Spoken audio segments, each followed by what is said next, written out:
Viewers welcome back in our programme. जी राव साहब, साडी अगली ईमेल आई है सिडनी ਆਸਟ੍ਰੇਲੀਆ ਤੋਂ ਇੱਕ ਗੁਰਸਿੱਖ ਵੀਰ ਜੀ ਦੀ। ਇਹ ਲਿਖਦੇ ਹਨ ਡਾਕਟਰ ਅਮਰਜੀਤ ਸਿੰਘ ਜੀ ਅਤੇ ਬੀਬੀ ਨੀਲਮ ਕੌਰ ਜੀ। ਵਾਹਿਗੁਰੂ ਜੀ ਕਾ ਖਾਲਸਾ ਵਾਹਿਗੁਰੂ ਜੀ ਕੀ ਫਤਿਹ। ਮੈਨੂੰ ਕਰੀਬ 10 ਸਾਲ ਬਾਅਦ ਪੰਜਾਬ ਜਾਣ ਦਾ ਮੌਕਾ ਮਿਲਿਆ ਤੇ ਉੱਥੋਂ ਦੇ ਹਾਲਾਤ ਬਹੁਤ ਹੀ ਬਦਲ ਚੁੱਕੇ ਹਨ। ਪੰਜਾਬ ਦੀ ਗਰਾਊਂਡ ਰਿਐਲਿਟੀ ਕੁਝ ਇਵੇਂ ਹੈ।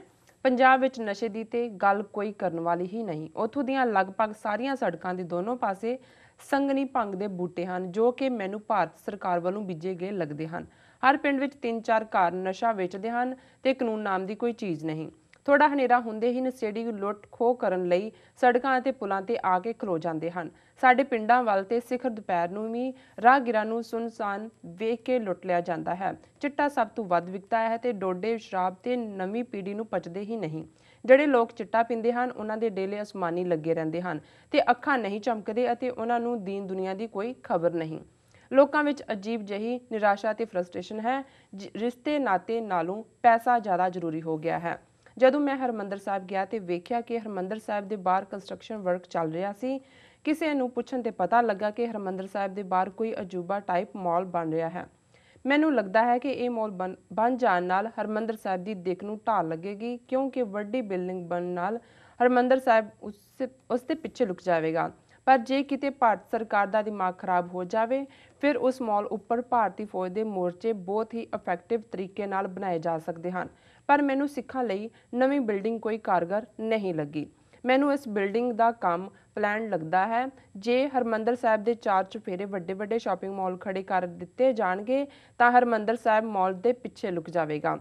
ਫਿਰ ਜਦੋਂ ਮੈਂ ਹਰਿਮੰਦਰ ਸਾਹਿਬ ਵੱਲੋਂ ਨਿਕਲ ਕੇ ਬਾਬਾ ਅਟਲ ਸਾਹਿਬ ਵੱਲ ਜਾ ਰਿਹਾ ਸੀ ਤੇ ਸ਼੍ਰੋਮਣੀ ਕਮੇਟੀ ਦੇ ਦਫ਼ਤਰ ਵਿੱਚੋਂ ਇੱਕ ਮਹਿੰਗੀ ਲਾਲ ਬੱਤੀ ਕਾਰ ਨਿਕਲਦੀ ਵੇਖੀ ਜਿਸ ਦੇ ਅੱਗੇ ਪਿੱਛੇ ਪੁਲਿਸ ਫੋਰਸ ਸੀ ਤੇ ਗੱਡੀ ਵਿੱਚ 2 ਮੋਨੇ ਬੰਦੇ ਤੇ ਇੱਕ ਸਾੜੀ ਵਾਲੀ ਬੀਬੀ ਬੈਠੇ ਸੀ ਜੋ ਕਿ ਯਕੀਨੀ ਸਾਰੇ ਹਿੰਦੂ ਤੇ ਕੋਈ ਸਰਕਾਰੀ ਲੋਕ ਸਨ। ਇਹਨਾਂ ਦਾ ਸ਼੍ਰੋਮਣੀ ਕਮੇਟੀ ਵਿੱਚ ਕੀ ਕੰਮ ਸੀ ਪਤਾ ਨਹੀਂ।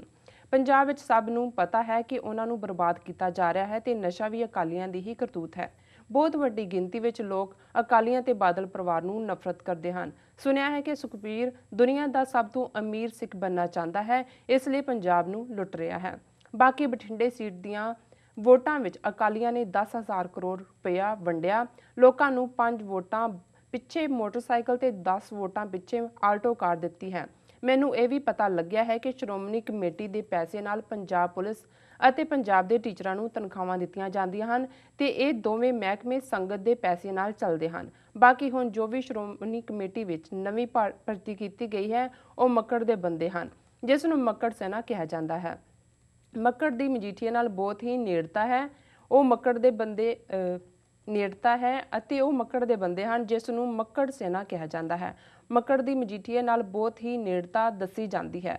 ਪੰਜਾਬ ਵਿੱਚ ਰੇਤ ਅਤੇ ਬਜਰੀ ਦੇ ਮਾਫੀਏ ਵਿੱਚ ਮਜੀਠੀਆ, ਮੱਕੜ ਤੇ ਮਨਪ੍ਰੀਤ ਆਲੀ ਬਿਜ਼ਨਸ ਪਾਰਟਨਰ ਹਨ ਜਿਨ੍ਹਾਂ ਨੂੰ MMM ਵੀ ਕਿਹਾ ਜਾਂਦਾ ਹੈ। ਪੰਜਾਬ ਵਿੱਚ ਰੇਤ ਦੀ ਟਰਾਲੀ 15 ਤੋਂ 25 ਹਜ਼ਾਰ ਨੂੰ ਮਿਲਦੀ ਹੈ ਭਾਵੇਂ ਕਿ ਸਰਕਾਰੀ ਮਿਨੀਮਮ ਰੇਟ 250 ਤੋਂ 500 ਰੁਪਏ ਹੈ। ਗਰੀਬ ਬੰਦੇ ਲਈ ਇੱਕ ਕਮਰਾ ਪਾਉਣਾ ਵੀ ਸੁਪਨਾ ਬਣ ਗਿਆ ਹੈ। ਪੰਜਾਬ ਵਿੱਚ ਲੋਕਾਂ ਦਾ ਰੱਬ ਹੀ ਰਾਖਾ ਹੈ। ਮੈਂ ਇੱਕ ਗੁਰਦੁਆਰੇ ਵਿੱਚ ਮੇਲਾ ਵੇਖਣ ਵੀ ਗਿਆ ਜਿੱਥੇ ਮੈਂ ਵੇਖਿਆ ਕਿ ਲੋਕਾਂ ਨੂੰ ਹਿੰਦੂ ਧਰਮ ਬਾਰੇ ਜਾਣਕਾਰੀ ਦੇਣ ਲਈ ਪ੍ਰਦਰਸ਼ਨੀਆਂ ਲੱਗੀਆਂ ਹੋਈਆਂ ਸਨ। ਮੈਨੂੰ ਮਾਮਲਾ ਥੋੜਾ ਸ਼ੱਕੀ ਲੱਗਿਆ ਤੇ ਮੈਂ ਵੀ ਪ੍ਰਦਰਸ਼ਨੀ ਵਿੱਚ ਵੜ ਗਿਆ ਤੇ ਉੱਥੇ ਖੜੇ ਵਰਕਰਸ ਨੂੰ ਹਿੰਦੂ ਧਰਮ ਬਾਰੇ ਸਵਾਲ ਜਵਾਬ ਕੀਤੇ। ਜੇਕਰ ਕੋਈ ਵੀ ਉਹਨਾਂ ਨੂੰ ਥੋੜਾ ਧਿਆਨ ਨਾਲ ਦੇਖੇ ਤਾਂ ਪਤਾ ਲੱਗ ਸਕਦਾ ਸੀ ਕਿ ਉਹ ਕਿਸੇ ਭਾਰਤੀ ਏਜੰਸੀ ਦੇ ਲੋਕ ਸਨ। ਉਹ ਇੱਕ ਦੂਸਰੇ ਨੂੰ ਸਰ ਮੈਡਮ ਕਹਿੰਦੇ ਸਨ ਤੇ ਉਹਨਾਂ ਦੇ ਹੈੱਡ ਨੇ ਸਫਾਰੀ ਸੂਟ ਪਾਇਆ ਹੋਇਆ ਸੀ ਤੇ ਸਾਰੇ ਚੰਗੀ ਇੰਗਲਿਸ਼ ਬੋਲਦੇ ਸਨ।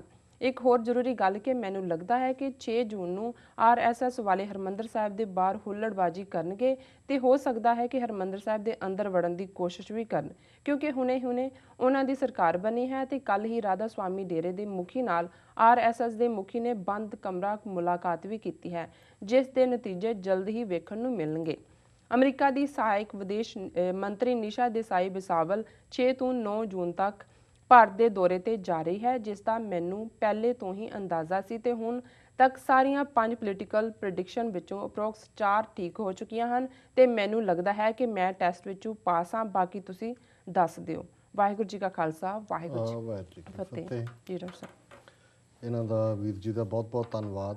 ਕਾफ़ੀ ਦੇਰ ਬਾਅਦ ਇਹਨਾਂ ਦੀ ਈਮੇਲ ਆਈ ਹੈ। ਮੈਂ ਤਾਂ ਕਿਹਾ ਕਿਤੇ ਨਾਰਾਜ਼ ਹੋ ਗਏ ਜਾਂ ਕੋਈ ਹੋਰ ਗੰਭੀਰ ਚਿੰਤਨ ਕਰ ਰਹੇ ਨੇ ਪਰ ਜੀ। ਉਹਨਾਂ ਦੀ ਲਿਖਤ ਤੋਂ ਜ਼ਾਹਰ ਹੈ ਕਿ ਉਹ ਕਾਫੀ ਸਾਲਾਂ ਬਾਅਦ ਪੰਜਾਬ ਗਏ, ਕੁਝ ਵਕਤ ਉਹਨਾਂ ਨੇ ਗੁਜ਼ਾਰਿਆ ਜੀ ਔਰ ਉਹਨਾਂ ਦੀ ਲਿਖਤ ਆਪਣੇ ਆਪ ਦੇ ਵਿੱਚ ਹੀ ਮੁਕੰਮਲ ਹੈ ਕਿਉਂਕਿ ਇਹ ਇੱਕ ਟਰੂ ਪਿਕਚਰ, ਜਿਵੇਂ ਅਸੀਂ ਓਪਨਿੰਗ ਕਮੈਂਟ ਦੇ ਵਿੱਚ ਹੀ ਇਹ ਗੱਲ ਕਹੀ ਸੀ ਕਿ ਕਿਵੇਂ ਜਿਹੜਾ ਕੰਮ ਜਾਂ ਜਿਹੜਾ ਨਿਸ਼ਾਨਾ ਏਜੰਸੀਆਂ ਸਿੱਖਾਂ ਦੀ ਸਿੱਧੀ ਨਸਲਕੁਸ਼ੀ ਦੇ ਨਾਲ ਹਾਸਲ ਨਹੀਂ ਕਰ ਸਕੀਆਂ, ਉਦੋਂ ਹਾਸਲ ਕਰਨ ਦੇ ਲਈ ਉਹਨਾਂ ਨੂੰ ਇਹ ਮੱਕੜ, ਮਜੀਠੀਆ, ਮਨਜੀਤ ਆਲੀ ਵਰਗੇ ਜਿਹੜੇ ਲਾਲਚੀ ਕੁੱਤੇ ਨੇ ਇਹ ਮਿਲੇ ਔਰ ਇਹਨਾਂ ਦਾ ਇਸਤੇਮਾਲ ਕਰਕੇ ਉਹਨਾਂ ਨੇ ਕਿਵੇਂ ਪਹਿਲਾਂ ਸ਼੍ਰੋਮਣੀ ਕਮੇਟੀ ਨੂੰ ਬਿਲਕੁਲ ਨਿਊਟਰਲਾਈਜ਼ ਕੀਤਾ, ਉਹਦੇ ਵਿੱਚ ਕਿਵੇਂ ਆਪਣੇ ਫਰੰਬਰਦਾਰ ਜਿਹੜੇ ਨੇ ਮੁਲਾਜ਼ਮ ਭਰਤੀ ਕੀਤੇ ਨੇ, ਕਿਵੇਂ ਕਰਪਸ਼ਨ ਦਾ ਇੱਕ ਹੈੱਡਕੁਆਟਰ ਬਣਿਆ ਹੋਇਆ ਹੈ।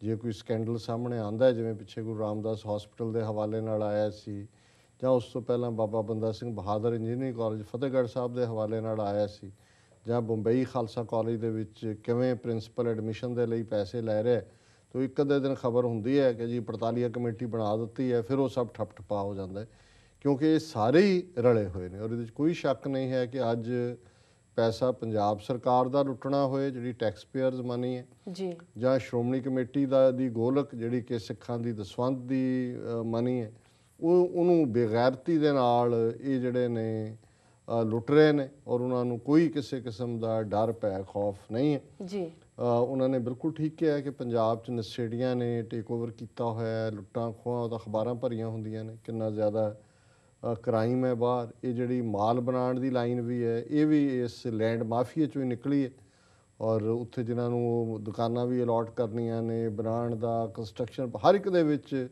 ਸੁਖਬੀਰ ਬਾਦਲ ਦੇ ਪੰਜਾਬ ਦੇ ਵਿੱਚ ਕੋਈ ਪ੍ਰੋਜੈਕਟ ਸੈਂਕਸ਼ਨ ਹੋ ਹੀ ਨਹੀਂ ਸਕਦਾ ਜਦੋਂ ਤੱਕ ਉਹਦਾ ਹਿੱਸਾ ਨਾ ਰੱਖਿਆ ਜਾਏ। ਹੁਣ ਉਹ ਪੈਸੇ ਵੀ ਨਹੀਂ ਲੈਂਦਾ, ਹਿੱਸਾ ਰੱਖਦੇ ਨੇ।